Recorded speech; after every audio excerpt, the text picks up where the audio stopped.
Bismillahirrahmanirrahim. Assalamualaikum warahmatullahi wabarakatuh. Waalaikumsalam warahmatullahi wabarakatuh. Alhamdulillahi rabbil alamin wal aqibatu lil muttaqin. ولا عدوان إلا على الظالمين أشهد أن لا إله إلا الله وحده لا شريك له وأشهد أن محمدا عبده ورسوله لا نبي بعده اللهم صل وسلم وبارك على سيدنا ومولانا محمد وعلى آله وصحبه أجمعين أما بعد. قال الله تعالى في كتابه الكريم وهو أصدق القائلين أعوذ بالله من الشيطان الرجيم بسم الله الرحمن الرحيم وإذ تأذن ربكم لئن شكرتم لأزيدنكم ولئن كفرتم إن عذابي لشديد وقال الله تعالى أيضا إنه لكم عدو مبين. Sadaqallahul azim. Yang sama-sama kita muliakan, kita hormati Ketua DKM Masjid Al-Ikhwan, yaitu Bapak Ustadz Anen Suhadi, yang mudah-mudahan beliau senantiasa diberikan kesehatan oleh Allah Subhanahu wa Ta'ala. Allah panjangkan umurnya, luas rezekinya, sukses selamat dunia dan akhiratnya, amin ya rabbal alamin.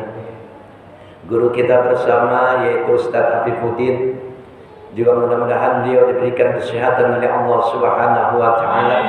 Allah panjangkan umurnya, Allah luaskan rezekinya, selamat dunia dan akhiratnya, amin ya rabbal alamin. Ibu-ibu, bapak-bapak yang senantiasa dirahmati dan dimuliakan oleh Allah Subhanahu wa Ta'ala. Saya ingin mengawali dengan satu ucapan permohonan maaf. Karena biar bagaimanapun manusia itu punya khilaf, punya salah. Ya, masih dalam bulan Syawal, kalau saja ada kehilafan, ada kesalahan atas nama diri pribadi dan juga keluarga besar, saya mohon dibukakan pintu maaf yang seluas-luasnya.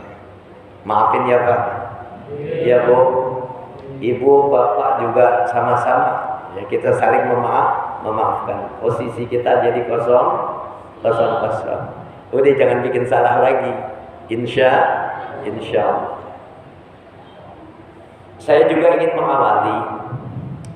Selepas Ramadan, ujian kita luar biasa nih Pak. Ya. Kalau kemarin kita berjuang 1 bulan penuh, tapi mulai Syawal itu artinya ada 11 bulan yang dimana kita dituntut oleh Allah Subhanahu wa Ta'ala untuk tetap istiqomah dalam iman kita, tetap ibadah kepada Allah Subhanahu wa Ta'ala, tetap menjaga kesucian lahir batin kita. Saya ingin mengawali dengan sebuah kisah, ya. Dalam sebuah majelis ini ada salah seorang jamaah bertanya, Pak, sama gurunya. Kebetulan yang ngajar seorang habaib. Ini jelas suaranya ya Pak ya. Ada satu pertanyaan gini, Bib, aneh ini gedeg banget kalau bahasa Betawinya ya. Kesel banget. Ente kesel sama siapa? Aneh kesel sama yang namanya setan. Kenal setan nggak? Kenal nggak? Setan kenal nggak kira-kira? Emang ada kenalan di mana? Ini seorang jamaah bertanya kepada seorang habaib, kesalahan memang setan. Saya pengen matahin tuh tulang punggungnya itu setan laknatullah. Kira-kira Bapak, saya tanya nih, ya, gedek nggak sama setan? Hah? Gedek nggak kira-kira? Kesal, tapi nggak kelihatan. Ya, dia mampu melihat kita dan dia mampu mengganggu kita. Dia akan mengajak kita kepada nerakanya Allah Azza wa Jalla. Sementara kita nggak bisa melihat dia. Kenapa sih? Karena dalam satu makna hadis dijelaskan bahwasanya setan itu ada dalam aliran tubuh manusia. Dia mengalir ibarat darah yang ada dalam diri manusia. Innamas syaitan yajri min ibni Adam majrad dam. Sesungguhnya yang namanya setan itu adalah dia itu mengalir dalam aliran darah manusia, nggak kelihatan. Dan antara kita dengan setan laknatullah ada hijab, Pak. Kalau saya secara pribadi ada orang yang bilang ketemu kuntilanak, ketemu setan, bohong itu, Pak. Nauzubillah min dzalik, jangan sampai ya. Tahu-tahu ibu-ibu pulang ketemu lagi. Ini seorang jamaah bertanya, saya ini kesel bib sama yang namanya setan. Saya pengen patahin tuh tulang punggungnya tuh setan. Artinya udah gak bisa berkutik lagi tuh setan, gak bisa lagi ganggu yang namanya manusia. Tapi inilah kehendak Allah Subhanahu wa taala, bahwasanya setan itu akan terus mengganggu manusia. Sampai kapan? Yaumi yub'atsun, sampai datangnya yaumil qiyamah. Terus kita akan diganggu oleh setan laknatullah. Kalau kita berbicara pada satu kapasitas ilmu, saya ingin sedikit menyampaikan satu penjelasan yang jelas datangnya dari Wahab bin Munabbih. Dari satu sanad hadis Rasulullah sallallahu alaihi wasallam. Wallahu alam nih hadisnya dhaif atau hasan ya. Tapi setidaknya menjadi tafa'ul buat kita, motivasi.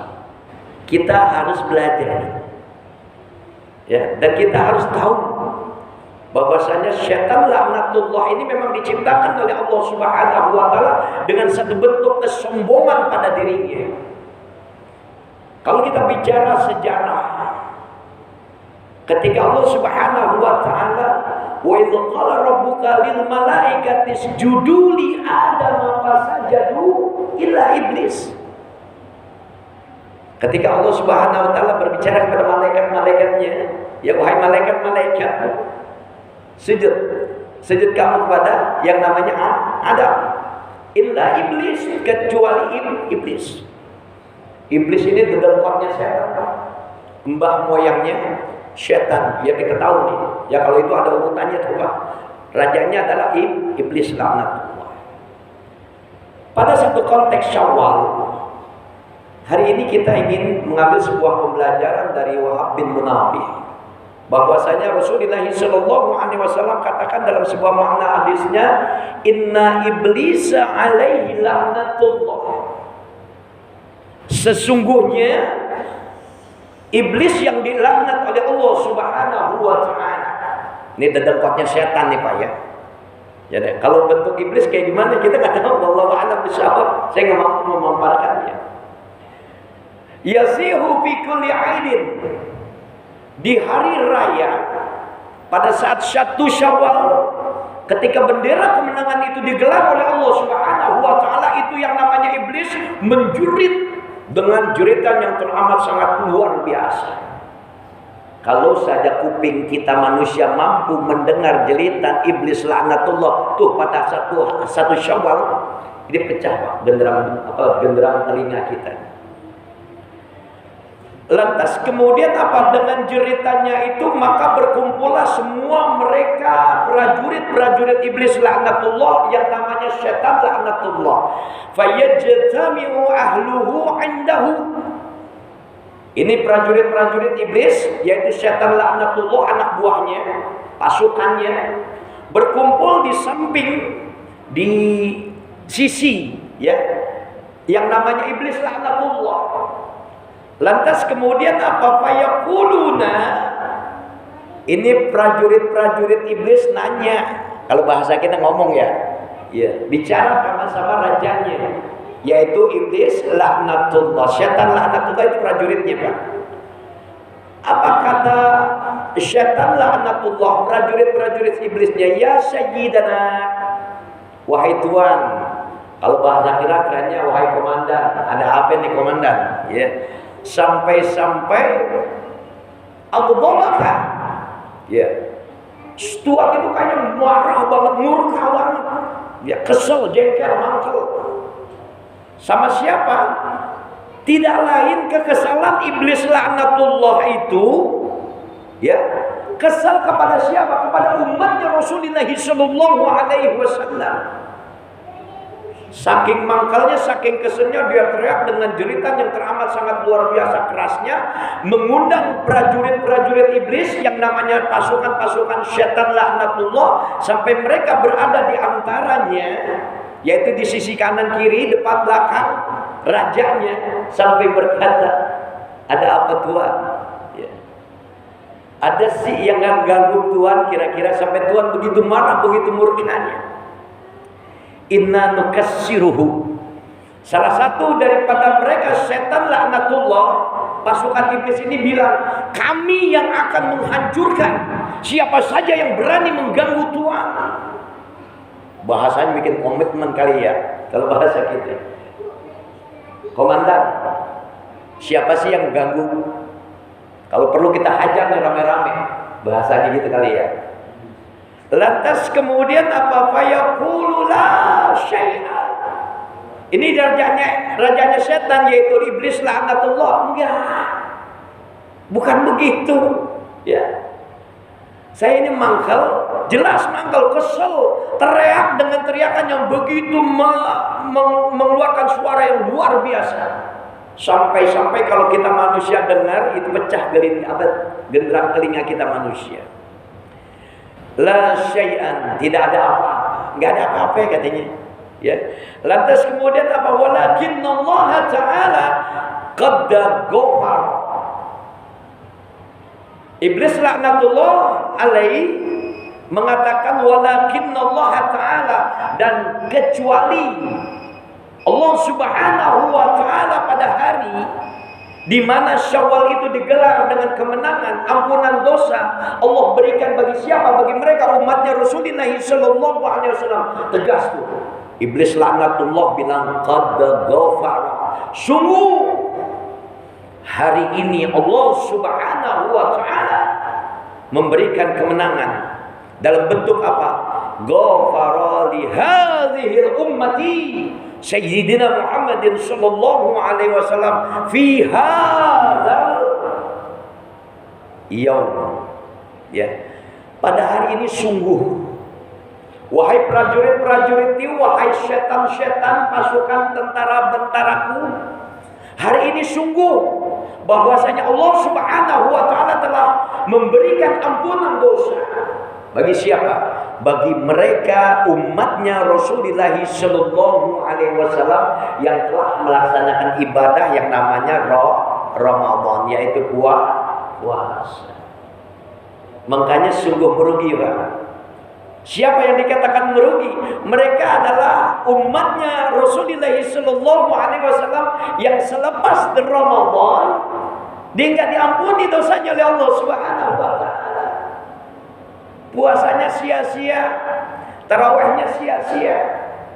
Apalagi yang nggak puasa, apalagi yang nggak tarawih, keluar dari Ramadan nggak ada dapatan ampunan dosa dari Allah Subhanahu wa taala. Kenapa? Karena pada tanggal 1 Syawal Allah telah kibarkan bendera kemenangan bagi siapa? Bagi mereka umatnya Rasulullah sallallahu alaihi wasallam. Bukan cuma bendera kemenangan, tapi pada hari raya itu umatnya Rasulullah sallallahu alaihi wasallam diampuni dosanya oleh Allah Subhanahu wa taala.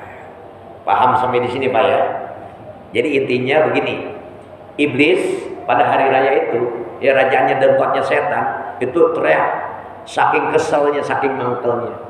Untuk apa? Ditujukan untuk umatnya Rasulullah sallallahu alaihi wasallam yang pada hari raya itu dosanya diampuni oleh Allah Subhanahu wa taala. Fa'alaikum, katanya, yuk kumpul semua. Ini iblis bilang sama pasukannya, bala tentaranya yaitu syaitan laknatullah, kumpul semuanya. Saat itu iblis laknatullah alaihi memberi statement kepada mereka, para prajuritnya yaitu syaitan laknatullah. Apa kalimat perintahnya? Antashgaluhum ya billadzati wasyahawat. Ganggu tuh, kacaukan siapa? Mereka umatnya Rasulullah sallallahu alaihi wasallam billadzati, dengan kelezatan makanan pada hari Jumat, pada hari raya Idul Fitri. Ini Pak pelajaran kita hari ini. Ya. Jadi pada hari raya Idul Fitri banyak umatnya Rasulullah sallallahu alaihi wasallam yang pada hari itu diberikan kemenangan oleh Allah Subhanahu wa taala berupa ampunan dosa. Banyak tuh yang udah pada lupa. Padahal hari itu terjadi. Yang makan yang makan ketupat enak banget, nikmat banget. Maaf sekali lagi, bukan ngajarin, cuma ngasih tahu. Saking kenyangnya, saking nikmatnya, banyak ketupat yang berceceran, banyak ketupat yang nggak dimakan, sisanya tuh. Ini pelajaran kita hari ini. Apa pembelajaran kita hari ini? Tasgaluhum ya billadzati wasyahawat. Raja iblis, rajanya setan perintahkan tuh, fa'alaikum, semuanya kumpul sini. Lu ganggu tuh umatnya Muhammad. Dengan apa? Billadzati, dengan kelezatan makanan di hari raya Idul Fitri. Wasyahawat, umbar tuh syahwat semua, bikin nafsu lagi tuh umatnya Muhammad sallallahu alaihi wasallam. Wasyurbil haram, dan ganggu mereka umatnya Muhammad agar kembali untuk melakukan satu transaksi maksiat. Kembali dia minum minuman yang diharamkan oleh Allah Subhanahu wa taala. Intinya apa Pak? Tidak lain hatta yabghadahumullah, agar Allah Subhanahu wa taala murka, kembali murka kepada umatnya Rasulullah sallallahu alaihi wasallam. Pembelajaran kita hari ini, kebanyakan umatnya Rasulullah sallallahu alaihi wasallam, mungkin kita termasuk di dalamnya, ketika terjadinya hari raya Idul Fitri dengan kemenangan yang kita terima, diampuni dosa kita, lantas menikmati hari raya itu dengan makan makanan yang lezat, yang doyan opor makan opor, ya, yang bikin sate makan sate dengan ketupat. Saking nikmatnya, saking lezatnya, lupa. Banyak kita yang lupa. Berapa banyak ketupat yang dibuang? Saya tanya. Bikin ketupat habis? Bikin. Ya, habis nggak kira-kira? Kita tanya Farfar, ada yang kebuang nggak kira-kira? Saya kemarin beli banyak, 10 tuh banyak buat saya. Kenapa? Karena ada jamaah yang kirim banget. Ya Allah karim. Banyak yang kebuang, inilah transaksi. Kalau kita belajar dari satu ayat Allah, wa ita'azana rabbukum la in syakartum la azidannakum wa la in kafartum inna azabi la syadid. Nih, Kiai Haji Syekh kemarin udah nyampein nih ya persoalan bagaimana ketika umatnya Rasulullah sallallahu alaihi wasallam, kita hamba-hambanya Allah, ketika mendapati nikmat lantas kemudian bersyukur kepada Allah Subhanahu wa taala, maka nikmat itu akan ditambah. Kelengahan, kehilafan kita, kealfaan kita sebagai umatnya Rasulullah sallallahu alaihi wasallam ketika digelarnya satu Syawal dengan kemenangan di hari raya Idul Fitri, banyak makanan yang tercecer, banyak minuman yang kebuang, es krim kebuang, kue bolu, wah apalagi ya dimakanin semua. Ini pembelajaran kita hari ini yang pertama. Ya, berapa banyak makanan yang terbuang pada hari raya Idul Fitri? Maaf Pak, ya.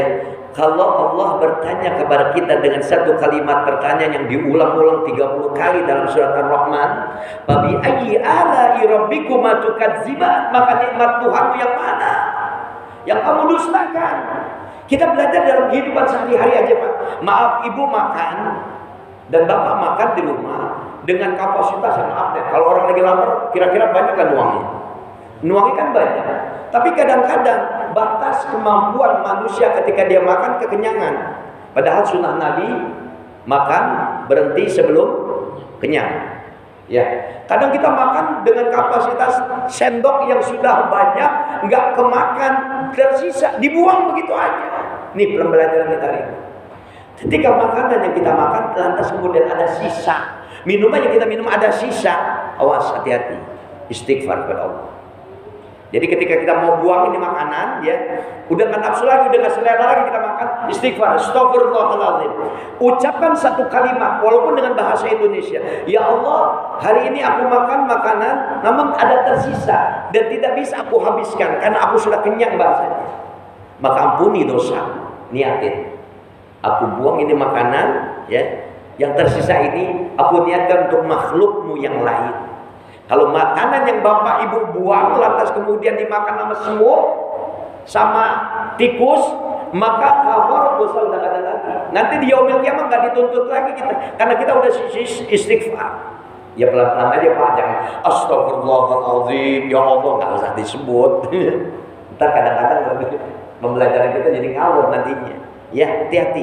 Ini maaf, minuman yang biasa kita disediakan oleh panitia dalam keadaan acara itu kadang-kadang masih banyak yang tersisa. Ini akan dipertanggungjawabkan di hadapan Allah Subhanahu wa taala. Jangan dibilang ya. Ya. Nanti kita akan berbicara dengan kapasitas saksi-saksi dosa. Itu saya sudah sampaikan. Ya. Ini makanan yang kita makan lantas kemudian tersisa, minta ampunan dosa oleh Allah Subhanahu wa taala. Ya Allah, astagfirullahaladzim. Enggak habis ya Allah. Ketika dibuang, lantas kemudian makanan yang sisa ini dimakan oleh tikus dan semut, diampuni sudah dosa kita oleh Allah Subhanahu wa taala. Maaf nih Pak, Ibu, ya di rumah kalau lagi masak, ini kan kadang-kadang gula, garam deh. Murah enggak? Tapi jangan dibilang percuma dan sia-sianya. Kadang ketika menyendok gula ini ada yang tercecer, ada garam yang tercecer. Ini saya sering kali sampaikan kepada istri. Allah kirim, betapa luar biasanya tuntutan di zamannya nanti ketika digelarnya yaumil kiamah. Semua apa yang kita miliki akan ditanya oleh Allah Subhanahu wa taala. Termasuk makanan dan minuman yang menjadi nikmat yang diberikan oleh Allah Subhanahu wa taala. Ini pembelajaran kita nggak gampang ternyata. Makan tersisa, istighfar sama Allah, minta ampunan dosa. Kalau bisa garam dan gula yang tercecer Ibu ya, itu digeser dulu, disingkirin lagi. Kalau masih bisa dipakai, tuang lagi. Kalau kita membuangnya dengan lap, istighfar, astagfirullahaladzim. Sepele pembelajaran ini, tapi tanggung jawabnya di mata Allah Subhanahu wa taala teramat sangat luar biasa. Tashghaluhum billadzati, ganggu umatnya manusia, bikin kacau umatnya manusia dengan kelezatan dan kenikmatan makanan di hari raya. Pembelajaran kita hari ini satu aja nih Pak, ini luar biasa. Saking enaknya nikmatnya makan, kenyang lupa, nggak habis, dibuang begitu aja. Nanti di yaumil kiamah akan dipertanggungjawabkan di hadapan Allah Subhanahu wa taala. Makanya ketika turunnya ayat Allah ini, Fabi ayyi ala'i rabbikuma tukadziban. Salah satunya adalah nikmat makanan yang kita makan. Pandainya iblis laknatullah, setan laknatullah, mengganggu manusia dengan yang namanya sekapasitas billadzati, makanan yang lezat. Allah. Cukup ya? Besok nanti dilanjutin lagi maknanya. Udah enggak apa-apa belajar begini, Mak. Tumbuhkan rasa kurang puas sampai Allah yarfa'illahu allazina amanu minkum wallazina utul ilma darajat, sampai Allah angkat derajat kita dari yang nggak tahu jadi tahu. Beda Pak ya, orang yang menuntut ilmu dengan orang yang tidak memiliki ilmu. Ya, kalau katakan Muhammad, hal yastawil ladzina ya'lamuna wallazina la ya'lamun. Muhammad apa sama orang yang memiliki ilmu dengan orang yang tidak memiliki ilmu? Beda Pak. Kita sedikit, walaupun sedikit belajar hari ini dengan kapasitas. Ya tadi tuh cuma belajar. Ganggu umatnya Muhammad dengan makanan yang lezat. Allah kirim. Hari ini cuma satu belajar kita, tapi dampaknya luar biasa. Hari ini berapa orang yang bisa terima ilmu hari ini? Yaitu kita hati-hati dengan nikmat yang Allah berikan. Ya, nggak sembarangan Pak ya. Ternyata nikmat yang Allah berikan akan dipertanggungjawabkan di hadapan Allah Subhanahu wa taala. Mudah-mudahan manfaat panen ya. Mudah-mudahan semuanya Allah ampuni dosa kita selepas Ramadan. Allah jadikan istiqomah iman kita, ibadah kita, dan mudah-mudahan sekali lagi kita dibimbing dan diberi dahaya oleh Allah Subhanahu wa taala. Al-Fatihah. أعوذ بالله من الشيطان الرجيم بسم الله الرحمن الرحيم الحمد لله رب العالمين الرحمن الرحيم مالك يوم الدين إياك نعبد وإياك نستعين اهدنا الصراط المستقيم صراط الذين أنعمت عليهم غير المغضوب عليهم ولا الضالين آمين بسم الله الرحمن الرحيم الحمد لله رب العالمين اللهم صل وسلم وبارك على سيدنا محمد وعلى آل سيدنا محمد اللهم إنا نسألك رضاك والجنة ونعوذ بك من شهادتك والنار اللهم أغننا بالعلم وزينا بالحلم وأكرمنا بالتقوى وجملنا بالعافية في الدين والدنيا والآخرة برحمتك يا أرحم الراحمين ربنا آتنا في الدنيا حسنة وفي الآخرة حسنة وقنا عذاب النار صلى الله على محمد وعلى آله وصحبه أجمعين والحمد لله رب العالمين. Terima kasih. Assalamualaikum warahmatullahi wabarakatuh.